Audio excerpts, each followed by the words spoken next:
Hello everyone, and welcome to Part 9 Function Exercises.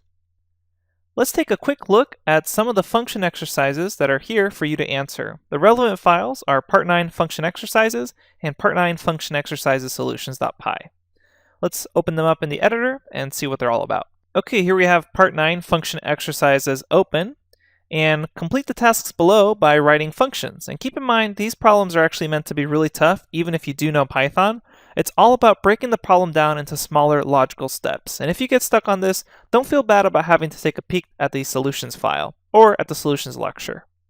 For the first problem, you'll be given a list of integers, and I want you to return true if the sequence of numbers 1, 2, 3 appears in the list somewhere. So for example, in this first one, here we have 1, 2, 3 in the center, so we return true. Here we don't have 1, 2, 3, so we return false. Here we have 1, 2, 3 at the end, so we return true. And just fill out this array check function.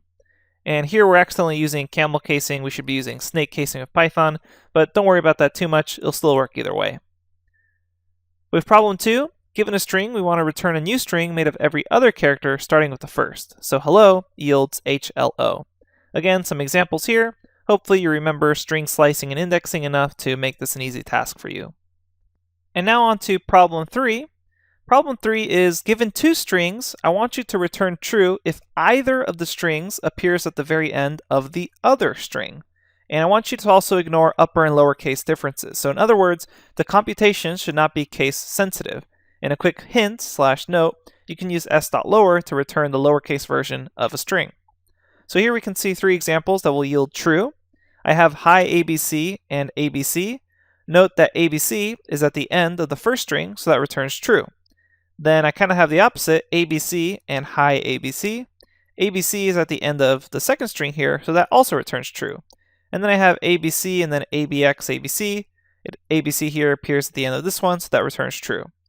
Again, it's if either string is at the end of the other string, you return true. Problem 4 is, given a string, return a string where for every character in the original, there are 2 characters. So here we're kind of just doubling the characters in the string. So you can check out these examples to get an idea of what I mean. Then problem 5 is probably the most difficult problem here, but basically just read this problem statement carefully and then check out the actual examples here.